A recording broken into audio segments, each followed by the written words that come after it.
Kamusta po kayong lahat and welcome back po dito sa Matt Daily Fights. Sa video na ito mga boss ay samahan po ninyo ako panoorin ang laban ng ating kababayan na tubong Tarlac, San Miguel mga bossing na si Geoffrey Garcia. So ang kalaban niya po dito ay ang Brazilian Japanese na si Cristiano Aoki Moreira. So mga bossing, sa video na ito mga boss ay atin pong makapanood ang bakbakan sa featherweight division and scheduled for 8 rounds. Kalma lang mga bossing, at in a while magsisimula na po ang opening round dito sa bakbakan nito. Okay, let's go. Round 1 mga bossing ko. The Filipino fighter here is wearing blue gloves while the Japanese Brazilian fighter here is wearing the red gloves. As usual po, ganyan po ang laging sinusuot na mga gloves kung sakaling dumayo itong ating mga kababayan. What a good opening. Napakainit itong Japanese fighter pero bumato ng isang suntok ng ating kababayan. Let's see. Medyo may katangkaran po itong ating kababayan kung ikukumpara natin dito sa kanyang kalaban. But then, disclaimer lang, this fight ay nasa featherweight. So, absolutely mga boss, same lang po sila ng weight kung saan ay nasa featherweight division. Opening round pa lamang tayo mga boss. Medyo mainit itong Japanese fighter. So I hope makagamit ng ating pambato ang kanyang reach advantage tsaka yung kanyang height advantage sa nasabing laban na to mga boss. Okay, what a good aggressiveness coming from the Japanese pero kumounter ng isang straight to the body ang ating kababayan at napatama niya yun ng gusto. What a good left ang pinatama ni Geoffrey Garcia sa pagkakataong yun kung saan ay matagumpay niyang naipalapag ang kanyang counter sa pagsugod nitong Japanese fighter. So wala pang sukatan. Usually pang mga nakapanood nating laban sa opening round ay nagsusukatan po ang magkabilang panig, pero dito ay talagang mainit po kung saan ay agresibo itong Japanese. Gigil na tapusin yung ating kababayan. Pero tingnan natin, huwag kayong kukurap kung kaya ba niyang tapusin ito. Medyo kalmado lang si kabayan habang naghihintay ng magandang counter. Mahihirapan si kabayan dito kung mag-inside fighting kasi lamang yung what a good left counter at tinamaan niya doon ang Japanese sa ulo. Biglang napatras ang Japanese fighter sa pagkakataong yun. Another left ang pinatama. Pero kumounter ng left and right combination ang kanyang kalaban dito. Okay, white and red gloves. White and red trunks po ang suot ng ating kababayan. Habang yung Japanese naman ay golden, yellow, and black mga boss. Let's go. So may errors are under your care mga boss. Hindi po tayo ganun ka-expert pero I hope at naiintindihan niyo ako. And salamat sa mga umiintindi mga boss. I'm sorry I cannot stop from saying boss. May naiinip na kasi pero sorry. Nakasanayan ko na eh. May counter yung ating kababayan pero hindi tumama. Mainit pa rin yung Japanese dito sa opening round. Maganda naman yung depensa ng ating kababayan kahit na may mga patama itong Japanese and nakagawa niya namang kumounter. Yung kanyang left ang layo kong nakikitang binibitawan niya. Yung right hindi pa. Doon nasa pool niya yung Japanese mga boss.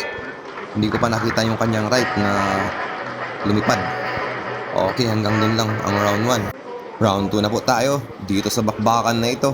And for me, nakuha ng Japanese yung opening round kung saan ay may mga patama siyang kombinasyon na left and right. May counter naman ng ating kababayan dun sa opening round pero ilan lamang ang kanyang naipalapag. But let's just see kung ano ang kanyang kayang gawin dito sa round na to. Agresibo pa rin itong Japanese. Talagang gustong magpakitang gilas dito sa kanyang mga kababayan na siyang nanonood sa nasabing laban. Habang kalmado naman yung ating kababayan at naghihintay ng tamang counter ng kanyang kaliwa. Yun, nakatama din ang kanyang kaliwa mga boss. Pero may patama din yung Japanese, gumanti ng left and right at tinamaan po yung ating kababayan sa pagkakataong yun. Pero matibay din ang Mad Max ng Tarlac. Itong si Geoffrey Garcia. Okay. Pareho po sila ng apelyido ni Ryan Garcia. At marami pang fighters na Garcia ang apelyido. Okay, going back to the fight. Round 2.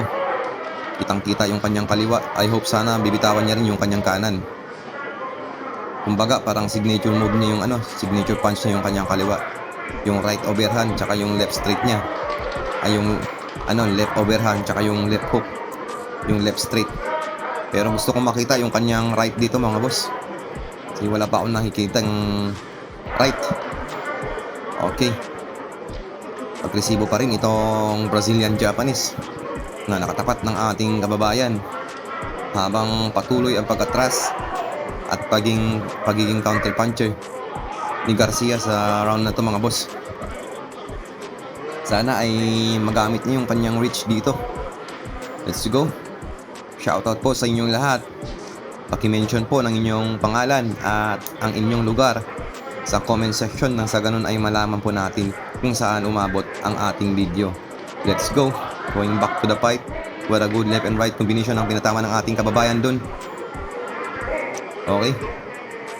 Yan, napapayakap ng konti. What a good clinch for the Japanese fighter.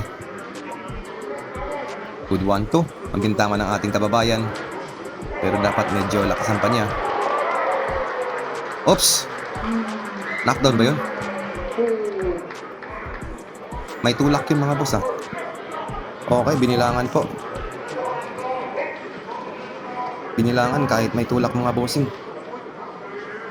That was a knockdown scored by the Japanese. Although may tulak yun. May suntok pero hindi man nasaktan yung ating kababayan. Ayan na. Gusto nang tapusin ng Japanese yung ating kababayan. Huwag po kayong kukurap. Japanese yung tatapusin ng Pilipino dito mga boss. Pero in a while, magsisimula na po ang round 3 as the round 2 will come to its end. Here we go out. Round 3 na po tayo dito sa laban na to. Let's go. Tingnan natin kung makakabawi ba yung ating kababayan. Kung saan ay tinawagan siya ng knockdown sa previous round. Yung round 2 mga boss, may tulak po yung pababa. Pero wala tayong magagawa. That's the call of the referee. So let's see what he can do here. Kung babawi ba siya or kung makakabawi ba yung ating kababayan. Pero wag po kayong pupurap mga boss. Yun lang ang masasabi ko. I am sure na hindi magtatagal yung laban na to, sapagkat ay kitang-kita naman natin yung tema ng laban kung saan ay patuloy ang pagsugod nitong Japanese fighter sa ating kababayan na para bang minamaliit niya lang itong lakas at ang pagiging pro boxer ng ating pambato sa laban na to. Eto, nagpapaulan ng left and right combination itong Japanese fighter. What a good clinch para sa Pinoy fighter nang sa ganun ay man-neutralize ang aksyon or man-neutralize ang atake ng kanyang kalaban. May ibubugan naman yung ating kababayan kasi kung titingnan natin, malakas din yung kanyang counter at may mga pagkakataon na talagang nasasapul niya rin itong kanyang kalaban. Round 3 pa lamang tayo pero kung titingnan natin medyo exhausted na itong Japanese sapagkat ay patuloy po ang kanyang pag-atake simula sa opening round hanggang dito. Let's go. Tingnan na nga natin. That was not a knockdown. Let's go. Grabe, napakagigil nitong Japanese fighter. Ganun pa rin ang tema simula sa opening round hanggang dito sa round 3. What a good left and right at nasapul na dun sa huling pagkakataon yung ating kababayan ng isang solidong right. Kulang sa timing yung patama ng ating kababayan. Magaling din itong Japanese sa tuwing gumaganti yung ating kababayan, napapayakap siya mga boss. Let's go. I-share nyo po ang inyong opinion dyan sa comment section sa napapanood nyong laban ngayon mga boss. What a good left ang pinatama ng ating kababayan. Sana makita kong bitawan niya yung kanyang solidong right. Puro left kasi yung kanyang pinapakawalan dito mga boss. At yan, naipit na naman sa Salona. Let's go. Round 3 pa lamang tayo pero medyo exhausted na itong dalawa dahil sa dami ng pinapakawalan na kombinasyon at walang tigil na aksyon dito sa lona. Sa bakbakang ito, what a good 1-2. Nakatama siya ng isang uppercut dun pero gumaganti po yung Japanese fighter at dun nagtapos ang third round. Let's go. We are already in the fourth round of the scheduled 8 rounds fight in the featherweight division. So mga boss, ang record po ng ating kababayan dito ay may 6 wins, 7 loss, and may 5 wins by way of knockout. Habang yung kanyang kalaban naman dito, what a good left straight ang pinatama ng ating kababayan doon. Okay, ang kanyang kalaban dito ay may 12 wins, 7 losses, and may 8 wins by way of knockout. Let's go! Napakaganda ng round na to para sa ating kababayan, kung saan ay tinamaan niya ng left straight at nayanig nitong Japanese. Habang yung Japanese naman ay patuloy ang pagsugod. Another left ang pinatama ng ating kababayan. Gustong gumanti yung Japanese mga boss. Okay, let's go. Tumigil yung action dun, kung saan ay nagpakawala ng solidong left straight yung ating kababayan at nasapul niya ang ulo ng kanyang kalaban. Pero patuloy pa rin dito ang pagsugod ng Japanese.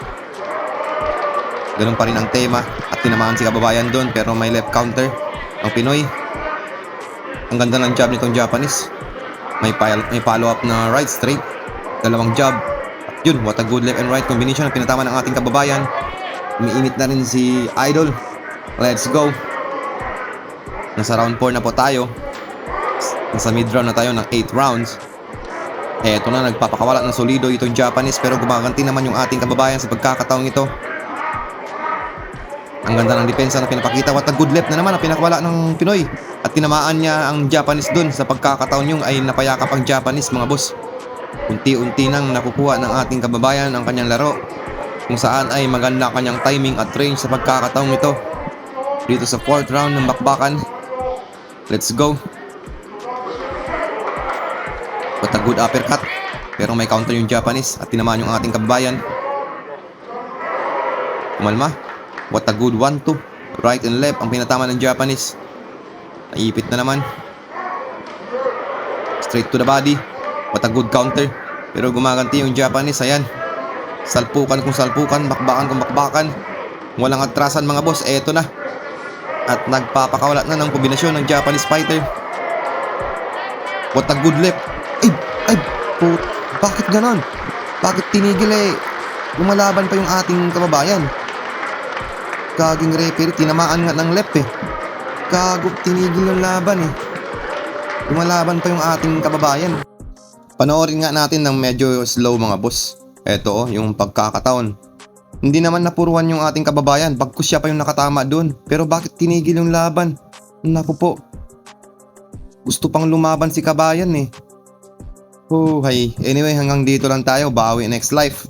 So, salamat po sa laging pagsubaybay dito sa ating channel, and see you po sa susunod pa nating mga videos.